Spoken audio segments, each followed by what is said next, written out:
Olá, estou de volta depois de um pequeno tempo aí sem fazer conteúdo e vou acabar explicando isso no meio do vídeo de hoje, tá? Sejam bem-vindos, espero que vocês gostem desse vídeo. Esse é um vídeo pra gente dar uma olhadinha no céu da semana do dia 11 a 17 de setembro, tá? Bom, como eu falei no último post e agora reforçando, a gente tá com o Sol em Virgem, né? Inclusive a gente tá com a energia virginiana bastante ativa no céu. E o que significa isso, né? Virgem é um signo ligado à organização, ligado à síntese, à praticidade, ligado à terra, né? É um signo de terra mutável. Então, ao mesmo tempo que é um signo maleável, ele fala sobre métodos, sobre a nossa habilidade de classificar as coisas, é um signo que fala de racionalidade, né? É o signo regido por Mercúrio, né? Mercúrio tem duas faces, tem a face geminiana, que é a face ligada ao transporte de informações, às pequenas viagens, aos irmãos, e na face geminiana, né? E na face virginiana, ele é mais ligado à classificação, ele é ligado à alquimia, de certa forma, ao autoaperfeiçoamento. Então, o Sol estando em Virgem, ele ilumina essa energia e essas potências dentro da gente, né? E a gente tá também com a Vênus em Virgem nesses tempos. E primeiro eu vou começar a fazer um apanhado um pouco mais sobre os movimentos menos rápidos, vamos dizer assim. No final do vídeo eu vou falar um pouquinho das tendências da semana, mais com base nos movimentos da Lua. Então tá, eu falei sobre isso, a Vênus em Virgem, né? A Vênus, ela é um planeta que fala tanto das nossas relações com dinheiro, com os valores, aquilo que a gente vê valor, com os nossos dons e talentos, como ela fala também sobre as nossas parcerias, os nossos contratos e a harmonia, a beleza, a simetria, etc. A Vênus estando em Virgem é uma posição que ela é considerada debilitada na astrologia. Por quê? Porque a Vênus pensa no arquétipo de Afrodite, né? Que é uma deusa fluida, que fala da beleza e tudo mais. E Virgem é um signo ele é classificador, ele é mais rígido, né? Apesar de ser a terra mutável, ele ainda é um signo de terra. Então, é um momento que a gente pode ficar mais classificador nas nossas relações, mais críticos, né? Mas é isso. É um período interessante também para a gente se organizar em relação a finanças e em relação a tudo que a gente vê valor, em relação à nossa casa, né? Isso é importante. Que mais? Vamos ver aqui. Gente, tá rolando um movimento de Sol oposto a Netuno, tá? Então, só para lembrar um pouquinho, o que é o Sol, né? O Sol, ele simboliza o nosso ego, a nossa essência, a nossa autoexpressão, a nossa generosidade, a nossa criatividade, o nosso poder criativo, né? E ele representa a nossa consciência. Já Netuno representa tudo que é intangível, intocável, indizível, etéreo, abstrato, ligado à fantasia, aos sonhos, né? Ao inconsciente coletivo, ao misticismo. Então, é como se houvesse um desafio no céu em relação a essa consciência daquilo que é superior, né? E assim, o Sol está em Virgem, oposto a Netuno que está em Peixes, né? Então, são as energias de Peixes e Virgem fazendo uma oposição. De um lado, muita terra, muita classificação, muita logística, e do outro lado, a loucura, o intangível, a fuga da realidade, né? Então, é um período interessante para a gente tomar cuidado com as coisas, com droga, com álcool, com essas coisas, mas também é um período interessante para a gente integrar, né, o misticismo mesmo, a gente não cair na sombra de Virgem, que é ligado a... Se a gente cai na sombra de Virgem, a gente fica muito lógico, muito classificador, e esquece do que é etéreo, do que é intangível, né? Quero dizer que a gente pode ficar demais no controle mental, né, de dominar as questões, e esquecer da questão intuitiva, esquecer que o universo tem suas próprias vontades, seus próprios desígnios, né?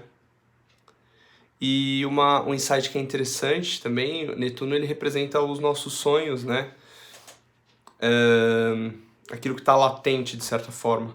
E aí, quando essa energia é desafiada pelo Sol, que está em Virgem, que é uma energia ligada à Terra, que é uma energia estruturadora, a gente está sendo convidado a realizar os nossos sonhos dia após dia, né? Qual passo a gente pode dar na nossa rotina para chegar onde a gente quer? Lembrando que depois da energia de Virgem vem a energia de Capricórnio, né? Nos 3 de Terra, primeiro Touro, depois Virgem, depois Capricórnio. Então em Touro a gente aprende sobre os nossos recursos, em Virgem a gente aprende sobre os procedimentos e as rotinas, para em Capricórnio a gente subir a montanha de fato, entender onde a gente quer chegar e qual serviço a gente quer prestar para o mundo. Mas voltando à oposição de Mercúrio com Sol, então de alguma forma a gente pode estar sentindo esse conflito, esse desafio no céu, entre o que é lógico e terreno e o que é intangível. E claro, todos os desafios que a gente sente, existe um convite cósmico a gente integrar aquelas forças, né? Bom, tá rolando também um trígono entre Sol e Plutão, então esse trígono ele também fala de uma facilidade da gente ver as coisas que estão no submundo, ver as coisas que estão ocultas, escondidas, a gente tomar ciência sobre os conhecimentos ocultos mesmo, né? Inclusive a astrologia. Um convite para a gente conseguir integrar as transformações, as perdas, as mortes, né? E Sol também está fazendo um trígono atualmente com Urano, que é o princípio revolucionário, um princípio coletivo. Então existe um movimento no céu relativo aos grandes grupos de pessoas e relativo ao futuro, né? Porque Urano ele também é o regente do futuro. E até lembrei agora, né? Teve o Rock in Rio, que isso pode estar associado a um trígono entre Sol e Urano, né? Porque Urano ele rege os grandes grupos de pessoas, né? A questão identitária. E aí o Sol lança luz sobre esses temas, os temas da coletividade. Inclusive, falando em Rock in Rio, eu tive uma reflexão interessante. A Lua esteve em Peixes, né, no fim de semana. A Lua entrou em Áries já, mas ela esteve no signo de Peixes, e Peixes é um signo, né, regido por Netuno, então tem a ver com todos aqueles temas que eu falei, mas é um signo ligado à arte e ligado a gente conseguir acessar as questões do inconsciente, né? E a arte, ela é um tradutor, né, do inconsciente, enfim. Lembrando que estamos num período de lua cheia, então é um período de transbordamento das questões lunares, um período de transbordamento de emoções, de ânimos, de libido.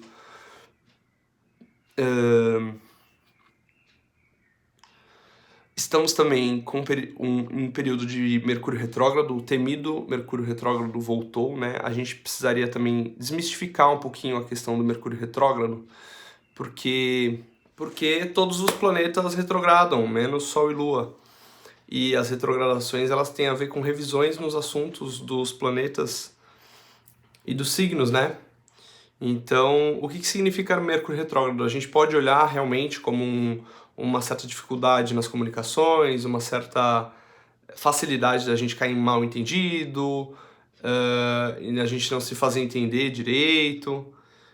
Mas ele também é um convite para a gente olhar coisas que ficaram para trás. E Lua, Mercúrio, Vênus e Marte, eles são mais terrenos, né? Eles ensinam a gente mais sobre as questões da vida cotidiana. E Mercúrio principalmente, Mercúrio fala de contratos, de arrumação, de limpeza, de faxina, de assinatura de papéis, de documentos, de resolver coisas, de, sabe assim, levar o carro no concerto, na oficina, marcar médico. Então, o Mercúrio, e assim, o que eu acho muito interessante, né? Alguns professores meus dizem que os astros, né? A astrologia, ela carrega memória, então o Mercúrio ele começou a passar num lugar, aí da perspectiva da Terra ele está voltando para esse lugar e depois ele vai passar uma terceira vez. Então a gente precisa dar uma olhadinha mais ou menos o que a gente deixou de resolver, especialmente do dia 20 do 8 para cá, porque em 20 do 8 Mercúrio estava no grau aonde ele vai chegar na retrogradação, tá? Então, situando mais vocês, Mercúrio ele está em Libra. Então ele sugere talvez maus entendidos e talvez revisões na área de Libra, né? Que é a área das relações. Então pode ser que a gente precise tomar um pouco mais de cuidado em como a gente se expressa dentro das nossas relações, relações de trabalho, relações afetivas, relações com amigos, né? Libra é a energia do casamento, vamos dizer assim. E aí Mercúrio vai retrogradar e vai voltar para o signo anterior, que é Virgem. Então ele também vai convidar que a gente reolhe aquela coisa que a gente não elaborou direito, um método, que a gente faça coisas que ficaram para trás, né? E esse convite ele vem de uma forma um pouco mais enfática para que a gente resolva essas questões cotidianas mesmo, questões da vida, assinatura de papéis, ir naquele médico. Eu falo médico porque a energia virginiana também diz respeito à saúde, né? E é isso aí. Deixa eu ver o que mais que eu tenho para falar para vocês. Uma coisa bem interessante que tá rolando, e aí eu vou voltar um pouquinho em um dos temas que eu já falei. Esse Mercúrio que está retrógrado, ele está oposto a Júpiter, que também está retrógrado. Então, assim, quando a gente tem um planeta retrógrado no céu, a gente tende a ir para a energia oposta, até, né? Mercúrio e Júpiter, eles fazem uma polaridade, já que Mercúrio é regente de Gêmeos e Júpiter é regente de Sagitário, e esses signos são opostos e complementares. Um é exatamente 6 meses depois do outro, né? Então, se Júpiter está retrógrado, a gente tende a ir para Mercúrio. Só que nesse caso, Mercúrio também está retrógrado, então fica um pega para capar. Mas assim, vamos sempre tentar olhar de uma maneira construtiva, né? Primeiro entender de uma forma mais qualificada o que isso significa. Mercúrio representa as pequenas viagens, as leituras, e Júpiter representa as grandes viagens, os grandes aprofundamentos científicos, a faculdade. E Júpiter representa também a nossa fé, né? A nossa ideologia, aquilo que a gente acredita de fato, qual que é a nossa busca. E lembrando que Júpiter tem uma relação com o signo de Peixes, porque Júpiter é o antigo regente de Peixes antes de Netuno ser conhecido. Então, também aí existe uma certa polaridade entre o que é mental e lógico e o que é da fé, da ordem do indizível, né? E do incontrolável. E, enfim, essa oposição, como que eu tô sentindo, né? E isso, inclusive, tem influenciado o meu trabalho na astrologia. Porque, enfim, eu andei tendo uma curiosidade muito grande de conhecer as origens, de fato, da astrologia, da onde que fizeram essas associações dos planetas e tal, e tenho sentido dificuldade, né, de encontrar essas fontes, enfim, mas isso é um assunto à parte. A questão é que a gente pode falar desse meu conflito, no caso, né? Porque a astrologia ela é experiencial, então eu vou acabar trazendo a minha experiência de qualquer forma. Você vê, como Júpiter representa a minha verdade, Mercúrio as minhas leituras. Então é como se as minhas leituras estivessem num momento de tensão com a minha verdade em relação à astrologia e, enfim, revisões nesse sentido, mas pode falar de revisões, esse movimento planetário pode falar de revisões relativas à nossa fé, revisões relativas entre nós e o outro, porque Júpiter está em Áries, que fala de si, de mim, de como eu chego no mundo, e Mercúrio está em Libra, que fala do outro, que fala do casamento, que fala da composição, da harmonia e tudo mais. Então também pode ser um período para a gente olhar para a nossa agressividade ao lidar com o outro ou a nossa falta de ímpeto para chegar nesse outro.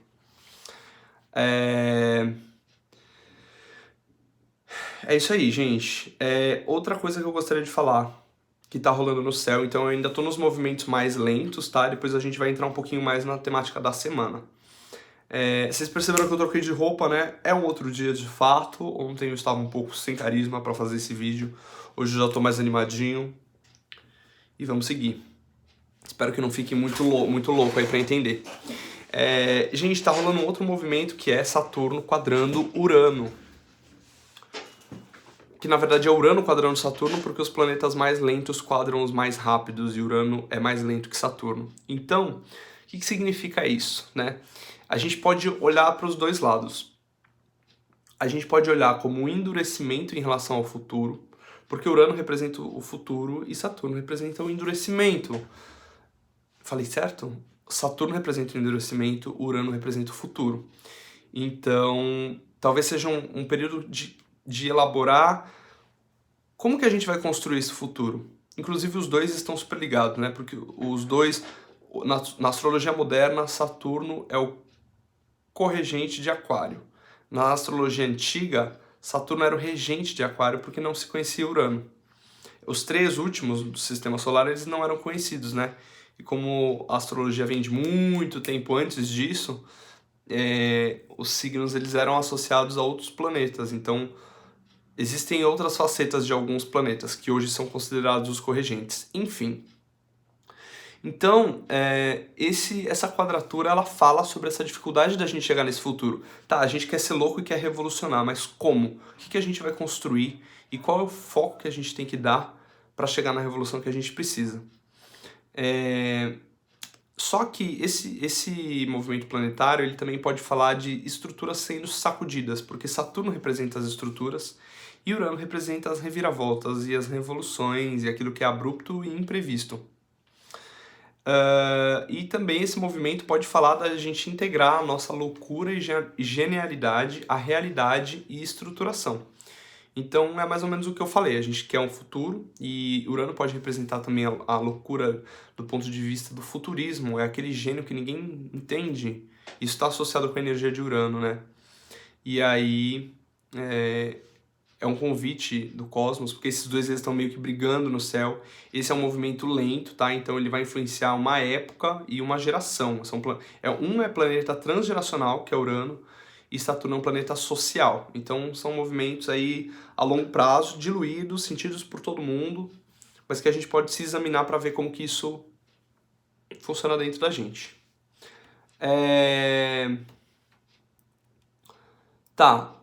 Mais um movimento interessante de planetas relativamente lentos é uma somatória de forças entre Marte e Quirón. O que significa isso? Marte é o regente do signo de Áries, Quirón está em Áries. Quem é Quirón? Quirón é um asteroide que basicamente fala das nossas feridas, da ferida no eu, né? Quirón, ele é um centauro e ele tinha uma ferida incurável, mas ao mesmo tempo ele era imortal. Então essa figura astrológica, ela fala de uma ferida incurável, uma ferida profunda. No nosso mapa ele fala de onde a gente tem uma ferida, mas ao mesmo tempo um lugar que a gente precisa olhar. E a partir do momento que a gente se cura nesse lugar, a gente consegue curar o outro também. E aí Marte está somando forças com esse Quirón, né? Então é como se a gente tivesse uma força nesse momento especial para agir em relação àquilo que é deficiente em nós, aquilo que nos fere por dentro, né? Enfim, agora, para finalizar, eu queria falar um pouquinho da semana. Eu dei uma olhadinha nos aspectos que vão acontecer na semana. Eu comecei a gravar esse vídeo na segunda, a segunda já foi, mas eu vou falar mesmo assim. A gente começou a semana com Lua em Áries. Começar uma semana com Lua em Áries é legal porque é uma lua de ignição. Áries é um signo de ímpeto. E se a gente não tomar cuidado, é um signo de agressividade também. Então veja em que momentos talvez você tenha ficado um pouco impaciente, desde domingo até segunda, ou agressivo, mas também use essa energia para conseguir agir de fato em relação ao que você quer. E na segunda-feira a Lua tocou Quirón. Então essas feridas no eu, elas podem ter sido ativadas pela Lua. Lembrando que a Lua tem um movimento muito rápido e ela é muito próxima da Terra, ela nos influencia muito diretamente. Ela é muito também do cotidiano, né? E ela leva os nossos sentimentos para os lugares astrológicos, vamos dizer assim. Então, quando ela fez conjunção com Quirón, ela ativou essas feridas aí no nosso eu, vamos dizer assim. Terça-feira, que é o dia que eu vou soltar esse vídeo, há uma quadratura entre Lua e Plutão. Então, isso pode falar de questões com poder, questões ocultas que podem se revelar. Ou pode falar de sermos convidados a integrar alguma sombra ou transformação dentro de nós. Enfim, sempre a gente está aí com esses movimentos plutonianos no céu, né? Convidando a gente a integrar as nossas sombras, as nossas mortes, os nossos infernos.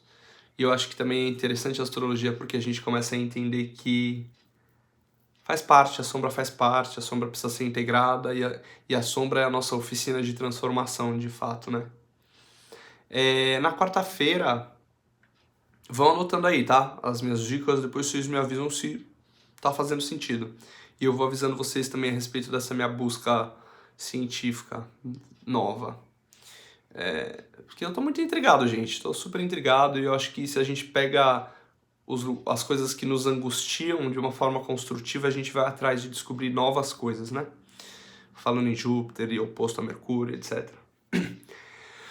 Quarta-feira, a Lua encontra Urano. Isso pode falar de revoluções e reviravoltas, né? Urano é um planeta que, como eu já falei, ele é ligado ao que é abrupto e imprevisto, e a Lua encostando nesse planeta pode trazer reviravoltas dentro da nossa vida, especialmente na quarta-feira.